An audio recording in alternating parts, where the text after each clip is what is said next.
Hello everyone, आज हम लोग देखने वाले हैं लॉज ऑफ थर्मोडायनेमिक्स का मोस्ट इम्पोर्टेंट क्वेश्चन। और ये पार्ट 5 है। पार्ट 1 से लेकर पार्ट 4 तक ऑलरेडी अपलोडेड है चैनल पर, आप जाके देख सकते हैं। और ये सीरीज काफ़ी इम्पोर्टेंट है जेई नीट एंड क्लास 11 के लिए। तो चलिए हम लोग देखते हैं क्या है क्वेश्चन। पहला क्वेश्चन आप लोग देख रहे हैं यहाँ पर, बोल रहा है an ideal gas undergoes 4 different processes from the same initial state as shown in figure. Four processes are, चार प्रोसेस जो है, adiabatic, isothermal, isobaric and isochoric. Out of 1 2 3 and 4 which one is adiabatic.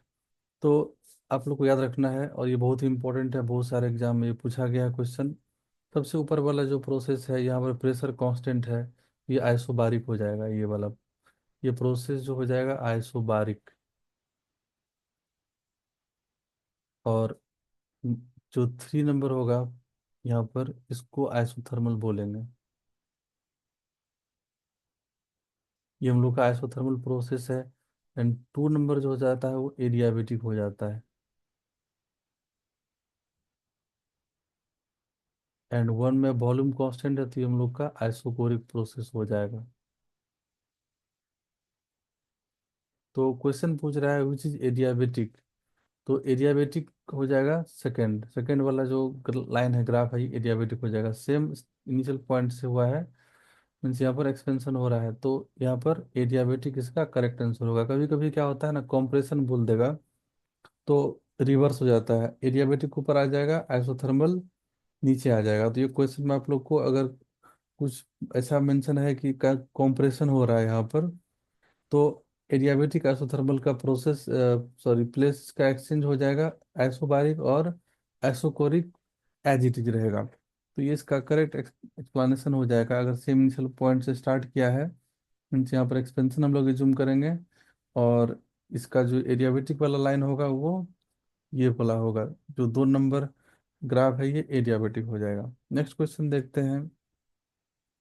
Consider PV diagram for an ideal gas shown in figure. ये PV diagram दे दिया है। Out of the following diagrams which represent the TP diagram, temperature pressure diagram कौन सा होगा।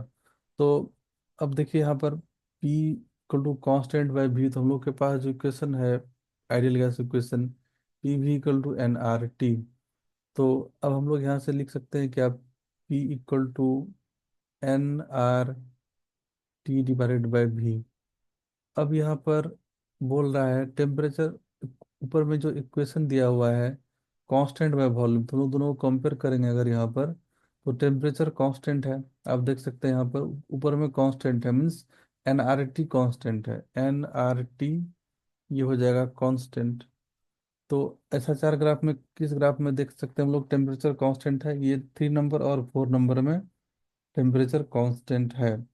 But अब देखिए 1 से 2 अगर हम लोग जा रहे हैं तो वॉल्यूम इंक्रीज हो रहा है, वॉल्यूम इंक्रीज करेगा तो प्रेशर डिक्रीज करेगा। ये देख सकते हैं आप यहाँ पर, 1 से 2 जाएंगे तो क्या होगा, वॉल्यूम इंक्रीज करेगा तो प्रेशर डिक्रीज करेगा। यहाँ पर वॉल्यूम इंक्रीजिंग है तो प्रेशर डिक्रीज करना है।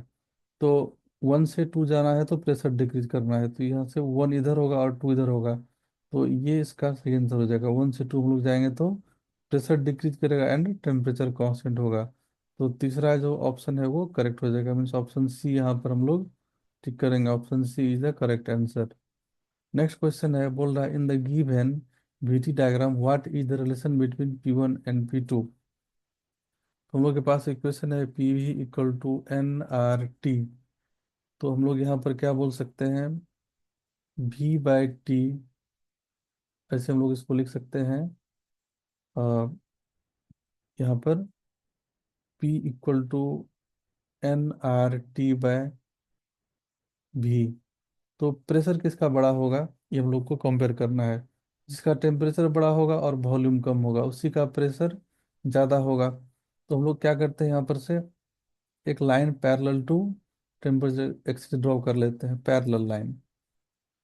अब देखिए यहाँ पर इस पैरेलल लाइन पर क्या होगा, वॉल्यूम कांस्टेंट रहेगा। ये ये वॉल्यूम एक्सिस है, यहाँ पर वॉल्यूम कांस्टेंट रहेगा, इस पॉइंट का भी और इस पॉइंट का भी। तो प्रेशर किसका ज़्यादा होगा, तो जिसका टेम्परेचर ज़्यादा होगा, क्योंकि यहाँ पर अगर हम लोग वॉल्यूम कांस्टेंट कर देंगे तो प्रेशर प्रोपोर्शनल टेम्परेचर का हो जाएगा। और इधर जो टेम्परेचर एक्सिस है, टेम्परेचर इंक्रीजिंग है, मीन्स इधर वाला जो प्रेस, ये वाला लाइन जो है इसका टेम्परेचर ज़्यादा होगा, सॉरी प्रेशर ज़्यादा होगा इस वाले से, क्योंकि टेम्परेचर ज़्यादा है।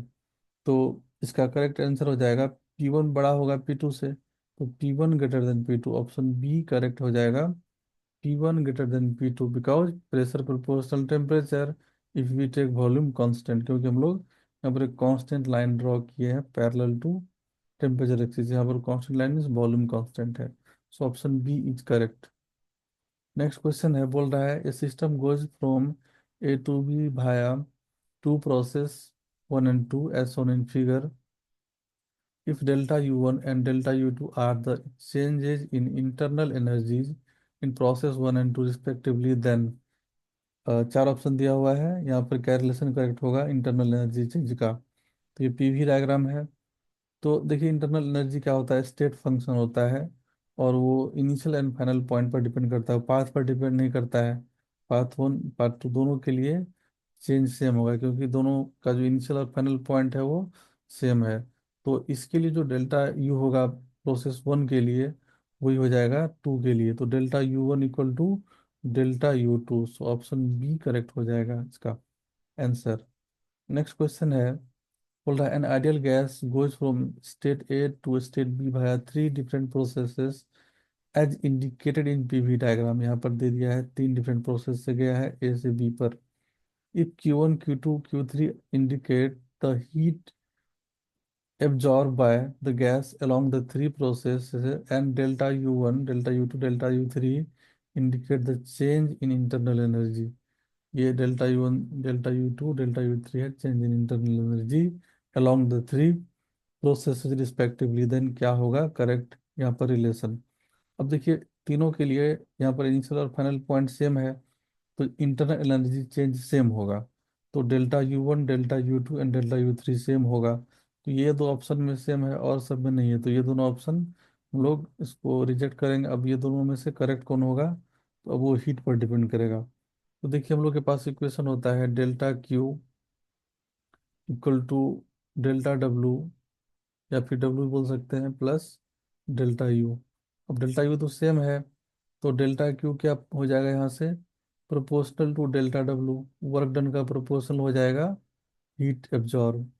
तो हम लोग यहाँ पर अगर देखते हैं पीवी डायग्राम है ये, ऊपर वाला ग्राफ का नीचे का जो टोटल एरिया बनेगा वो ज़्यादा होगा ग्राफ 2 वाले से, एंड सबसे कम एरिया जो बनाएगा इधर वॉल्यूम एक्सिस पर वो 3 वाला बनाएगा।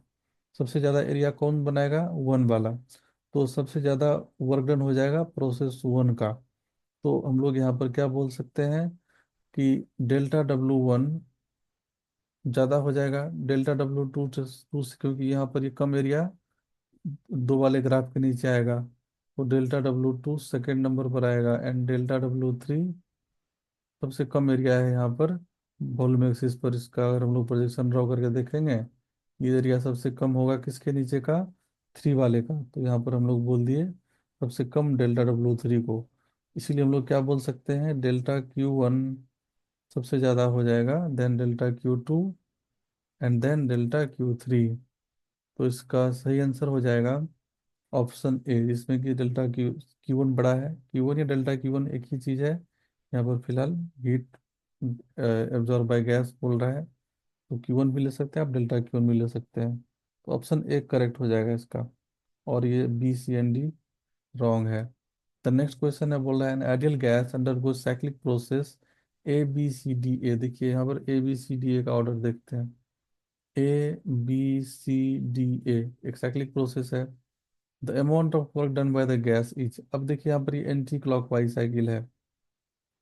तो याद रखना है एंटी क्लॉकवाइज जब भी होता है पीवी डायग्राम में, साइकिल जब भी एंटी क्लॉकवाइज रहेगा तो वर्क डन जो होगा वो निगेटिव होगा, निगेटिव आएगा ऑलवेज वर्क डन का वैल्यू।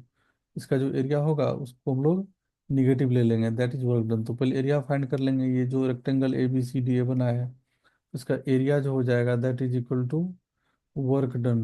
हम लोग यहाँ लिख लेते हैं area equal to work done, और वो वैल्यू हो जाएगा इसका रेक्टेंगल का एरिया कितना हो जाएगा यहाँ पर, इसका लेंथ इन द विड्थ, तो ये हो जाएगा इसका 3V0 माइनस भी नॉट इधर लेंथ हो गया, और इसका विड्थ हो गया कितना, ये वाला 2p0 minus P not, 2p0 minus P not. तो हम लोग का वर्क डन यहाँ से आ जाएगा 2v0 into P not. But anti clock wise cycle है, तो निगेटिव हम लोग यहाँ पर साइन रखेंगे। सो -2p0 भी नॉट इसका करेक्ट आंसर हो जाएगा। तो option B is the correct. तो आई होप आप लोग को समझ में आया होगा, और हम लोग पार्ट 6 में मिलेंगे और भी कुछ इंटरेस्टिंग क्वेश्चन के साथ। तो देखते हैं हम लोग पार्ट 6 में नेक्स्ट।